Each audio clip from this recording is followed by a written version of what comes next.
Hello and welcome back to my channel physio era. I am your host Khadija. तो आज का हमारा topic है वही अल्ट्रासाउंड, क्योंकि हमारी ये सीरीज चल रही है अभी। तो इसका ये 4th वन लेक्चर है और ये लास्ट वन भी रहने वाला है। इससे पहले 3 पार्ट्स इसके डल चुके हैं, वो ज़रूर से जा करके देख लें।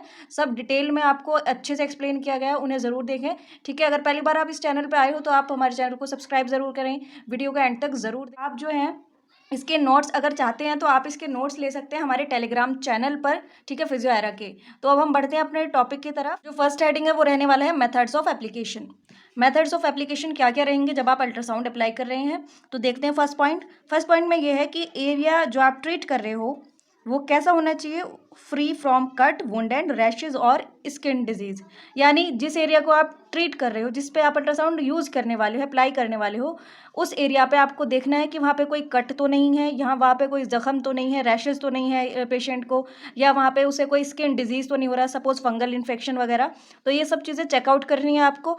अगर इनमें से कोई चीज़ रह रही है उस पेशेंट को, तो अल्ट्रासाउंड जो है वो आप नहीं देंगे उस एरिया पर। ठीक है, will not be given on this area. Second, clean the skin by tissue paper. यानी जो स्किन है जहाँ पे आपको यूएस करना है, उस स्किन को आपको क्या करना है, साफ करना है। किससे? टिश्यू पेपर की हेल्प से, कॉटन की हेल्प से, या वेट कॉटन, है ना, इसके हेल्प से आपको वो एरिया को क्लीन करना है अल्ट्रासाउंड अप्लाई करने से पहले। ठीक है। Next, the patient is positioned in a way so that the application area as well as visualized and patient can sit or lay down still during the treatment. The patient should be in the comfortable position. So the conclusion of the third point is कि आपका जो patient है वो comfortable position में होना चाहिए। ठीक है, उसका जब आप अप्लाई कर रहे हो, सपोज आपको उसके हाथ पे अप्लाई करना है, तो ऐसा नहीं है आपको इस हाथ पे अप्लाई करना है आप दूसरे हाथ के साइड जा करके बैठो, या पेशेंट के हाथ से आपका डिस्टेंस काफ़ी ज़्यादा हो जाए। तो आपको कैसे रहना है कि बिल्कुल एकदम ऐसी उसे बिठाना है, मॉडलिटी के बिल्कुल करीब करके बिठाना है, ताकि आप इजीली जो है उस पर अप्लाई कर सको। सबसे पहले उसका कंफर्टेबल पोजीशन भी आपको ध्यान रखना है। ठीक है। नेक्स्ट, जो मशीन है आपकी, bring the machine near the patient. तो वो जो बेड और चेयर, यानी पेशेंट का जो बेड है या पेशेंट अगर चेयर पे बैठा है, तो फिर आपको क्या करना है कि आपकी जो मशीन है अल्ट्रासाउंड की, उसको उसके करीब रखना है। ऐसा नहीं है कि काफ़ी दूर मशीन रख रखी है और पेशेंट उससे और ज़्यादा दूर बैठा रखा है। तो पेशेंट की कोशिश करिए करीब ही मशीन आप ला करके रखें। ठीक है, काफ़ी दूर ना हो। ठीक है।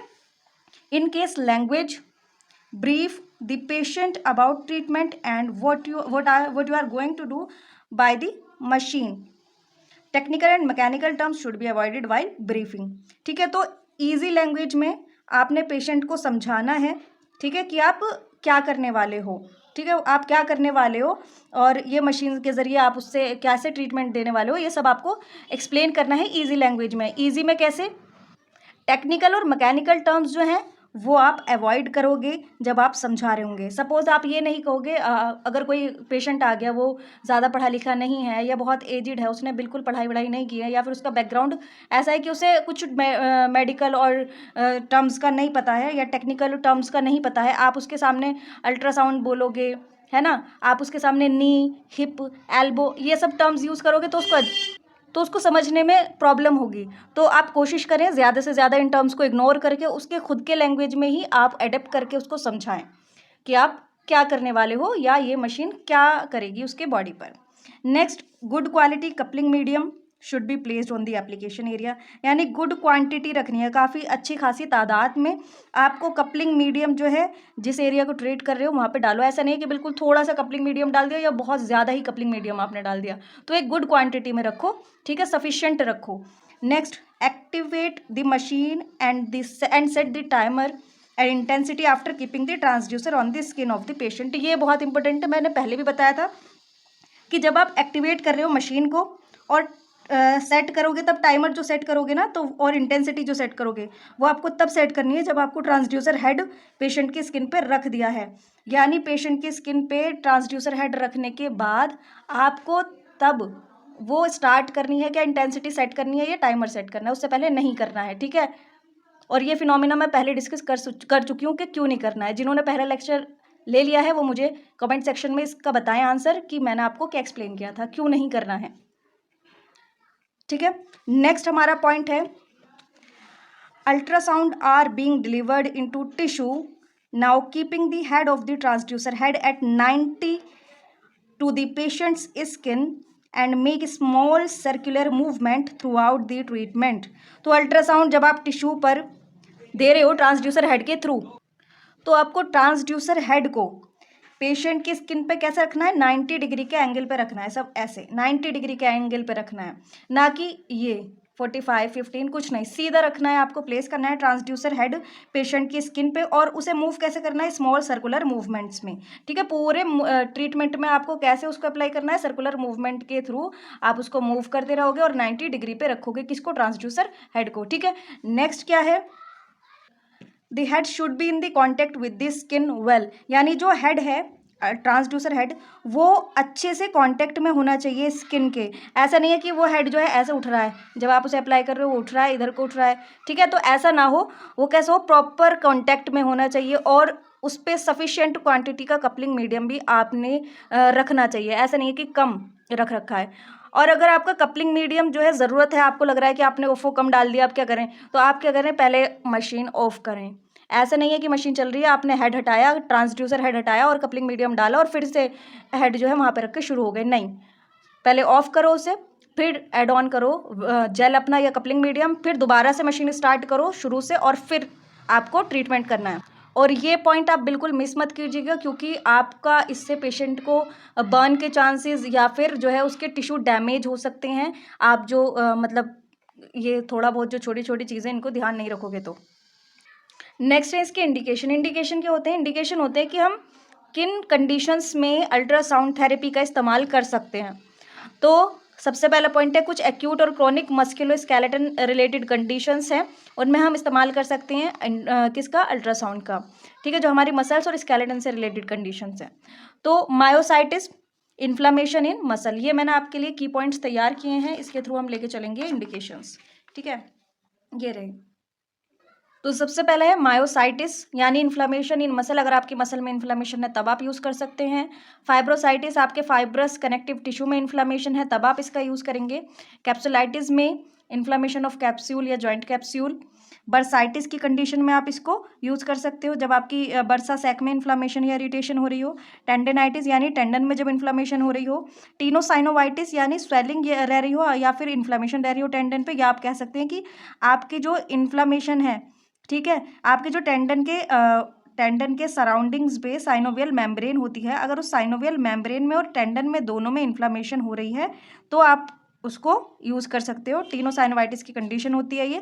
स्प्रेन, जो आपकी लिगामेंट और कैप्सूल की इंजरी है वहाँ पर, ठीक है, जो कि आपकी जॉइंट्स में जो अराउंड सराउंडिंग्स में जॉइंट के लिगामेंट्स या कैप्सूल है वहाँ पर इंजरी हो गई हो। स्ट्रेन में, यानी आपकी मसल और टेंडन की इंजरीज में आप इस्तेमाल कर सकते हो। मायोफेशियल ट्रिगर पॉइंट्स, या इन्हें या फिर ट्रिगर पॉइंट्स भी कहते हैं।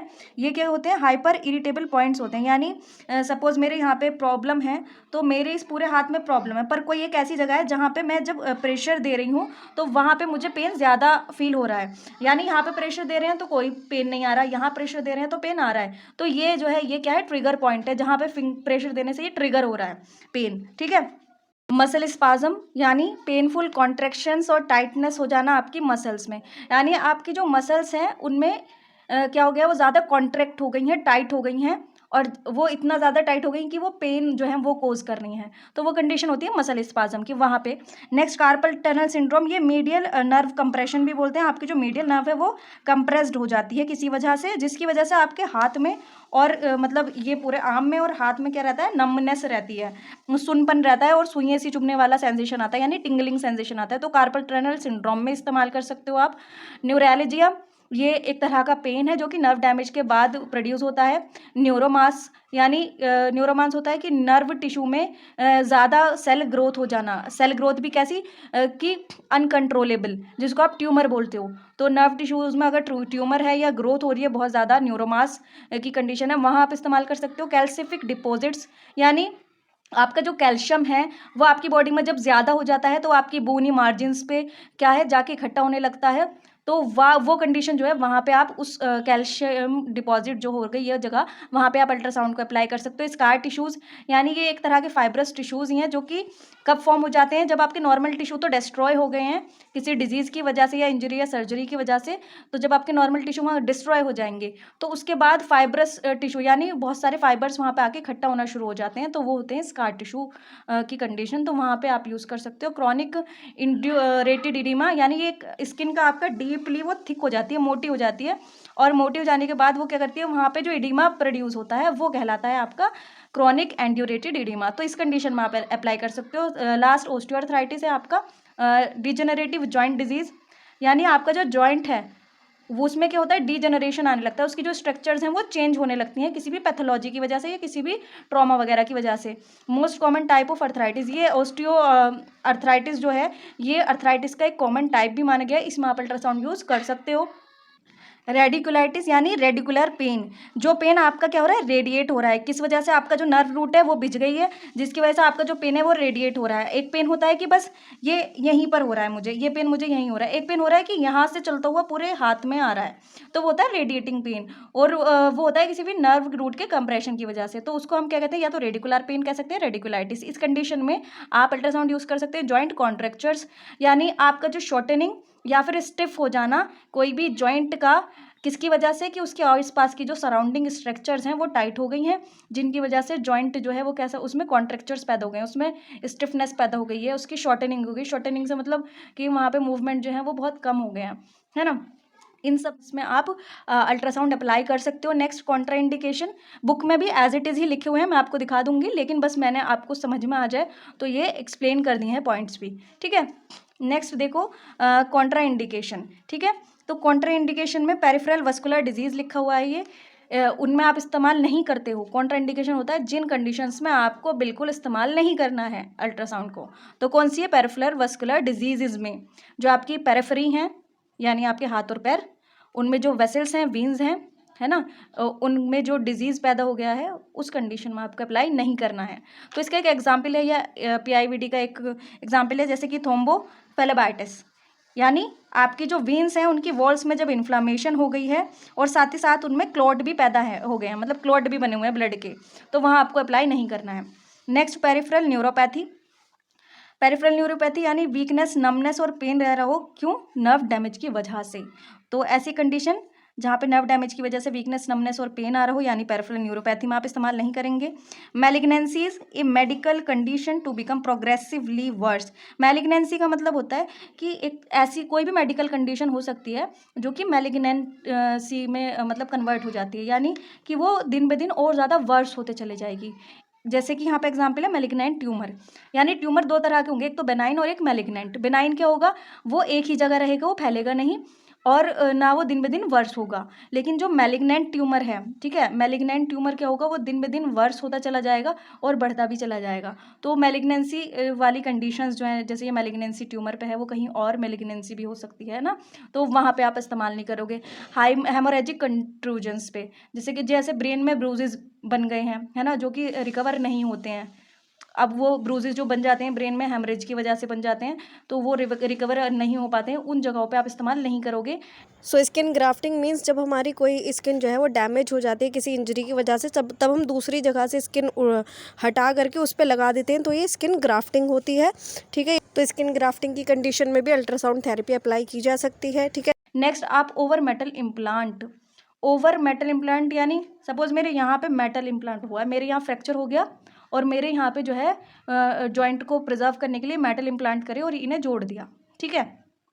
तो यहाँ पे हम यूएस नहीं करेंगे, ठीक है, यहाँ पे यूएस हमें बिल्कुल भी नहीं करना है।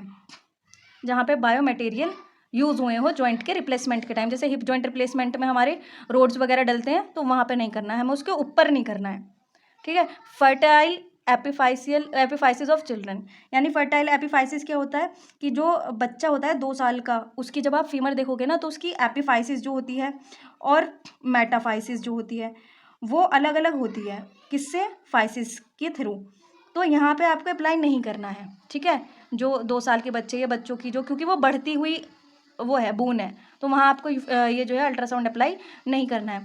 नेक्स्ट इसके एक मैं आपको इंडिकेशन में एक पॉइंट बता देती हूँ कि अल्ट्रासाउंड एक पूरी अकेली इलेक्ट्रोमोडेलिटी है ऐसी, ठीक है, ऐसी डायथर्मी है जो कि मेटल इम्प्लांट्स में इस्तेमाल की जाती है, पर ओवर मेटल इम्प्लांट में नहीं। अगर आपकी बॉडी में हाथ में मेटल इम्प्लांट है तो आपके पैर में या आपकी बैक में आप अल्ट्रासाउंड करवा सकते हो, लेकिन अगर आपके हाथ के ऊपर करोगे तो वो सही नहीं है। लेकिन जहाँ पे इम्प्लांट है उससे दूर आप कर सकते हो बॉडी में, ठीक है।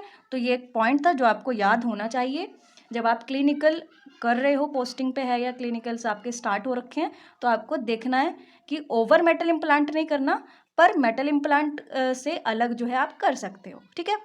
अब देखते हैं ये directly at abdomen of pregnant ladies. Pregnant lady के एब्डोमेन पे डायरेक्टली नहीं करते, क्योंकि उसके अंदर क्या होता है, जो फीटस होता है उसके डीप यानी बहरे होने के चांसेस होते हैं, ठीक है। क्योंकि अल्ट्रासोनिक वेव्स जो हैं वो साउंड वेव्स जो हैं वो 6 मेगाहर्ट्ज़ पर हम सुन सकते हैं, लेकिन ये क्या है, सॉरी, ये मेगाहर्ट्ज़ में है और हम जो सुन सकते हैं वो किलोहर्ट्ज़ में सुन सकते हैं, ठीक है। तो ये फीटस को डीप कर सकती हैं, ये स्टार्टिंग के लेक्चर से आप कनेक्ट कर सकते हो जाके। For patient on blood thickening medicine, यानी कोई पेशेंट जो कैसे ले रहा है, ब्लड थिनार ले रहा है, खून पतले होने की मेडिसिन होती हैं तो वो ले रहा है, तो वहाँ आपको नहीं देना है। पेसमेकर है, पेसमेकर लगा हुआ है, उसके ऊपर यूएस मत घुमा देना, वहाँ नहीं करना है। ट्यूबरक्लोसिस है, टीबी हो रखा है बोन का, ठीक है, वहाँ नहीं। क्यों? क्योंकि वहाँ पे इन्फेक्शन है, इन्फेक्शन जो है इससे एग्रीवेट हो सकता है। ओवर नर्व प्लेक्सिस, यानी नर्व प्लेक्सिस क्या होती है, ये एक पॉइंट है, यहाँ से बहुत सारी नर्व्स निकलनी है, तो ये वाला होगा नर्व प्लेक्सिस। तो इस नर्व प्लेक्सिस पे आपको क्या है, नहीं करना है बिल्कुल भी अल्ट्रासाउंड। आपकी आइज़ के, हार्ट और ब्रेन के ऊपर नहीं करोगे। नेक्स्ट, रिप्रोडक्टिव ऑर्गन्स और एब्डोमिनल ऑर्गन्स। रिप्रोडक्टिव ऑर्गन्स आपके हैं ना, और आपके एब्डोमिनल यानी आपके पेट वाले एरिया पे बिल्कुल नहीं करोगे, ठीक है। तो नेक्स्ट है हमारी हेडिंग प्रिकॉशंस, यानी हमें क्या क्या प्रिकॉशंस देखने हैं वो देखें पहले। Transducer should be continuously moved in circular fashion to prevent accumulation of waves at one side which may cause burns if applied for a longer period. यानी ट्रांसड्यूसर हेड जो है वो कंटिन्यूअली मूव करते रहना चाहिए, वो रुकना नहीं चाहिए, आपको मूव ही करते रहना है। क्यों? क्योंकि एक्यूमुलेशन हो सकता है बहुत सारी वेव का एक ही जगह, बहुत सारी वेव एक ही जगह इकट्ठी हो जाएंगी, इसलिए आपको जो है मूव करते रहना है सर्कुलर फैशन में, अलग अलग। ऐसा नहीं है कि यहीं रख के और छोड़ दिया। विच में कोज बर्न्स, अगर आप ऐसा करते हो कि आप एक ही जगह रख देते हो और मूव नहीं करते हो तो क्या होगा, बर्न भी हो सकता है पेशेंट को, ठीक है, अगर आप काफ़ी टाइम तक के लिए ऐसे ही छोड़ दोगे अपना अल्ट्रासाउंड को, ट्रांसड्यूसर हेड को। There should be no gap between transducer head and skin. जो पेशेंट की स्किन है और वो जो ट्रांसड्यूसर हेड है उसके बीच में गैप नहीं रखना है, उसे बिल्कुल क्या रखना है, कॉन्टैक्ट में रखना है स्किन के। और आपको good amount of coupling medium इस्तेमाल करना है। और जब आप अप्लाई करोगे कपलिंग मीडियम ट्रीटमेंट के बीच में तो आपको टर्न ऑफ करनी है पहले मशीन। ट्रांसड्यूसर हेड परपेंडिकुलर होना चाहिए, यानी 90 डिग्री पे सेट होना चाहिए, बिल्कुल स्किन के इस तरह से आपको रख के करना है, ऐसे या ऐसे उसका एंगल नहीं करना है, बिल्कुल परपेंडिकुलर रख के यूज़ करना है। Do not apply ultrasound on the shoulder of the patient with pacemaker implant, यानी अगर किसी के पेसमेकर लगा हुआ है तो उसके शोल्डर पे आप यूएस नहीं कर सकते हैं, यह आपको ध्यान रखना है। Avoid using ultrasound over carotid bodies और the anterior portion of neck, यानी कैरोटिड बॉडीज, कैरोटिड आर्टरी होती है आपकी नेक में वहाँ पे, और आपके एंटीरियर आगे का पोर्शन जो है नेक का वहाँ पर इस्तेमाल नहीं करना है, ठीक है। और avoiding using ultrasound where the internal fixers are present और फॉर ऑर्थोपेडिक पर्पस, वही कि आपके जो ऑर्थोपेडिक पर्पस की वजह से यानी आपकी बोन्स में प्रॉब्लम आई और वहाँ पे आपके रोड या कुछ ऐसा डला हुआ है तो आप उसके ऊपर बिल्कुल भी नहीं यूज़ करेंगे, वहाँ पे आप अवॉइड करेंगे इसको अल्ट्रासाउंड को, ठीक है। Avoid using ultrasound directly on the abdomen in the pregnant ladies, ठीक है। प्रेग्नेंट लेडीज़ के एब्डोमेन पर डायरेक्टली आप अल्ट्रासाउंड यूज़ नहीं करोगे।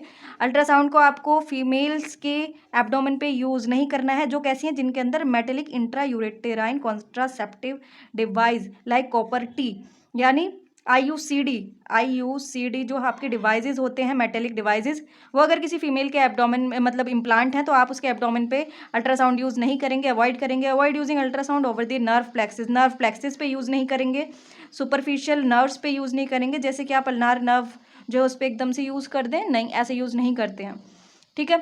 तो नेक्स्ट हमारा हेडिंग रहेगा टेक्निक्स ऑफ एप्लीकेशन, कौन कौन सी टेक्निक्स के थ्रू हम अप्लाई कर सकते हैं अल्ट्रासाउंड।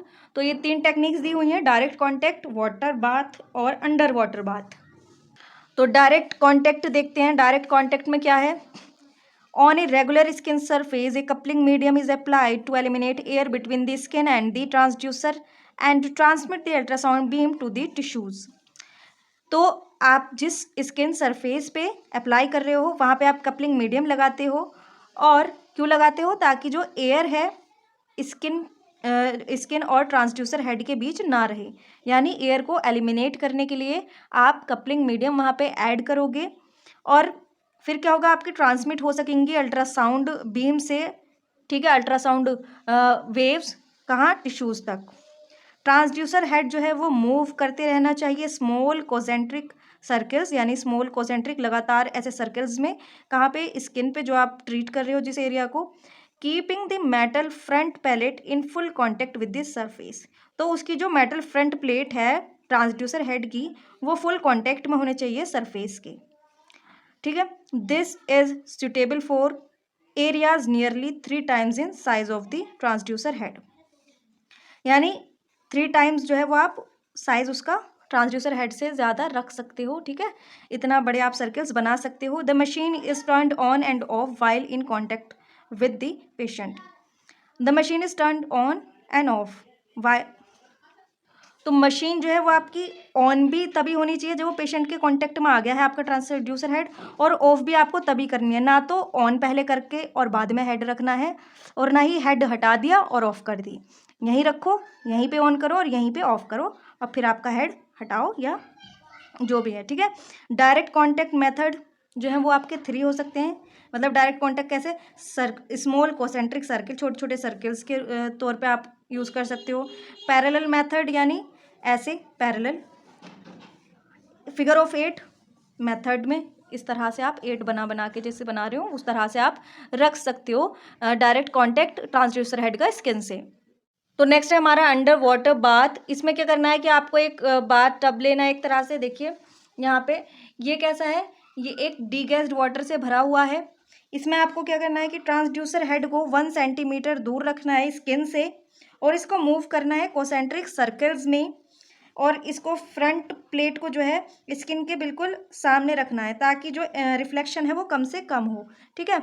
ये स्किन के एकदम सामने रख के सर्कुलर मूवमेंट में आप इसको देते हो पानी के अंदर, जो भी एरिया है उसको डाल करके, ठीक है। तो यह आपके अंडर वाटर अल्ट्रासाउंड टेक्निक, और एक है आपकी वाटर बैग टेक्निक। ये हम इरेगुलर बोनी सरफेसेस पे जो है यूज़ करते हैं। हम क्या करते हैं, एक रबर बैग को जो कि डीगैस्ड वाटर से भरा होता है उसको यूज़ करते हैं, ठीक है। एक coupling medium is placed between the rubber bag and the skin. जो कपलिंग मीडियम है वो कहाँ रखा जाता है, रबर बैग और स्किन के बीच में, and between the rubber bag and transducer head. और कहाँ रखा जाएगा कपलिंग मीडियम, रबर बैग और ट्रांसड्यूसर हेड के भी बीच में रखा जाएगा। तो ये जो ट्रीटमेंट है ये क्या होता है कि जो हेड है वो मूव करता है आपके रबर बैग के ऊपर ही, और इसका डिसएडवांटेज ये है कि ये जो है बहुत सारे सरफेस जो है वो क्रॉस करने पड़ते हैं इसको, तो ये इतना इफेक्टिव नहीं हो पाता। लेकिन ये मेथड हम मोस्टली यूज़ करते हैं ग्रेड 4 टाइप की जो हमारी टेंडरनेस होती है। ग्रेड 4 टाइप की टेंडरनेस वो होती है जिसमें पेशेंट जो होता है वो बिल्कुल टच नहीं करने देता है आपको, जो भी एरिया आप उसे अल्ट्रासाउंड अप्लाई कर रहे हो, मतलब उसको इतना ज़्यादा प्रॉब्लम होता है उस एरिया पे, वो टच नहीं करने देता। तो ये जो टेक्निक हम ग्रेड 4 में यूज़ करते हैं, ठीक है। डायरेक्ट मेथड और जो है अल्ट्रासाउंड का वो हम यहाँ पे यूज़ नहीं करते, क्योंकि उसमें डायरेक्ट स्किन टच होती है। तो अब यहाँ पे एक डायग्राम देख लेते हैं। ये है आपका जो है नॉर्मल डायरेक्ट मेथड, जिसमें कि कपलिंग मीडियम स्किन पे रखा और ट्रांसड्यूसर हेड एकदम से कनेक्ट कर देते हैं स्किन से। लेकिन इसमें क्या होता है वाटर बैग में कि हमने पहले स्किन, फिर उसके बाद फिर coupling medium, then water bag, then coupling medium, और फिर उसके ऊपर ट्रांसड्यूसर हेड सर्कुलर मूवमेंट पे हमने करना होता है। तो ये हम ग्रेड 4 टाइप की टेंडरनेस वाले पेशेंट्स में मोस्टली करते हैं। तो ये हो गए हमारी तीनों टेक्निक्स, और अल्ट्रासाउंड हमारा हो गया है आज ख़त्म।